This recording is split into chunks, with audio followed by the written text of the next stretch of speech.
Alors, Kat et Sator. Du coup, Andrei Sator, c'est le méchant du film. C'est celui qui est appelé à détruire la planète. Et voilà, tout simplement. Si on part du fait qu'on a affaire à un sous James Bond, donc il représente le méchant du film. C'est vraiment le méchant du film. On a affaire à un Russe joué par Kenneth Branagh, qui est un acteur qui avait été utilisé dans le dernier film de Nolan, dans Dunkerque. C'était le capitaine, comment dirais-je, Ops, vraiment le big boss de l'armée britannique. Il se tenait tout au bout du ponton avec une espèce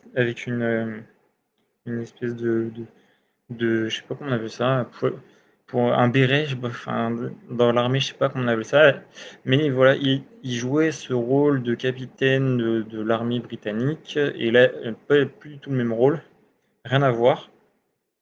Autant dans Dunkerque, il était rasé de chez rasé, autant là, on lui a fait une petite barbe et tout. Donc voilà le méchant russe. Alors comment est-ce qu'on va atteindre Sator? En fait, le protagoniste, il a une piste, c'est pour approcher Sator, il va falloir approcher sa femme. Pour pouvoir approcher sa femme, il va falloir un appât. Et cet appât, c'est en fait un tableau de Goya. Il y a deux tableaux de Goya qui ne font qu'un en fait.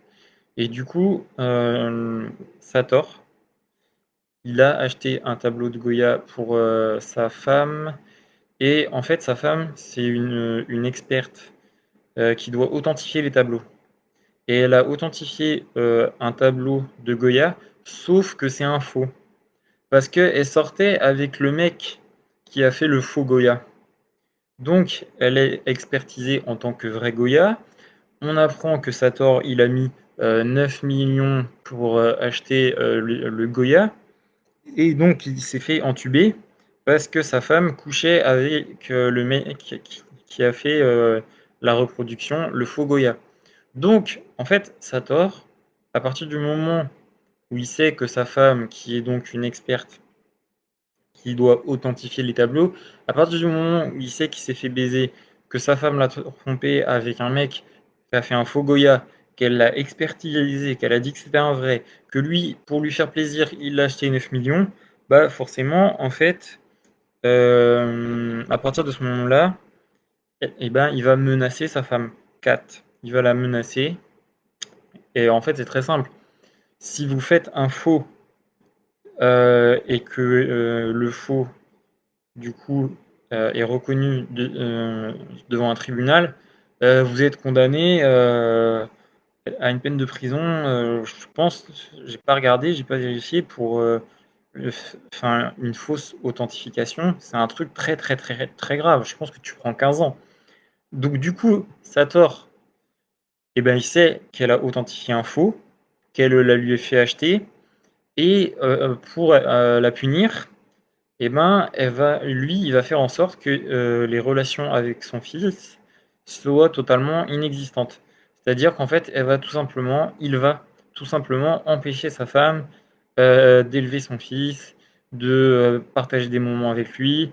Il y a des scènes comme ça qui sont assez symboliques où en fait, la femme de Sator, elle attend son enfant à la sortie de l'école, mais en fait, à la sortie de l'école, il y a déjà une, comment, peut-être enfin, comment on va appeler ça dans les milieux aisés, une nourrice, quoi. Vous voyez, il y a une femme de ménage qui est là, la nourrice, elle est là pour venir le chercher à l'école.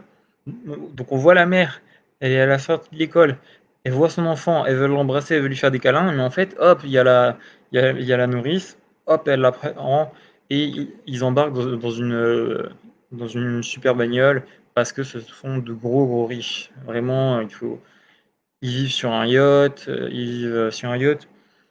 et ils sont dans l'opulence, vraiment, mais l'opulence absolue. Ils ont des domestiques. Donc voilà, la dame, elle fait partie des domestiques pour aller chercher l'enfant. Et Sator, voilà, il veut faire du mal à sa femme en lui empêchant d'accomplir son rôle de maman. Parce que je pense que ouais, c'est vraiment le truc le plus dur que tu peux faire à ta femme ou à une femme, c'est empêcher de créer un lien avec ton enfant. Donc voilà, à partir du moment où lui, il s'est fait entuber parce que sa femme lui a certifié un faux, et ben, il la menace, voilà. Et, euh, et donc du coup, pour la punir, il l'empêche d'avoir des relations normales avec son fils. Et le fils, qu'on ne voit quasiment jamais dans le film, on le voit quasiment jamais. Il est totalement absent du film. Et donc il est totalement absent du film. Et c'est bien normal parce que le fils de Kat, c'est Neil.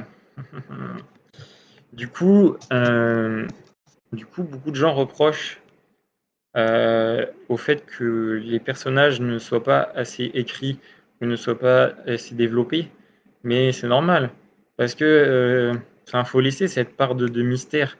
Qui est cet enfant, hein, qui est cet enfant? Pourquoi on le voit jamais?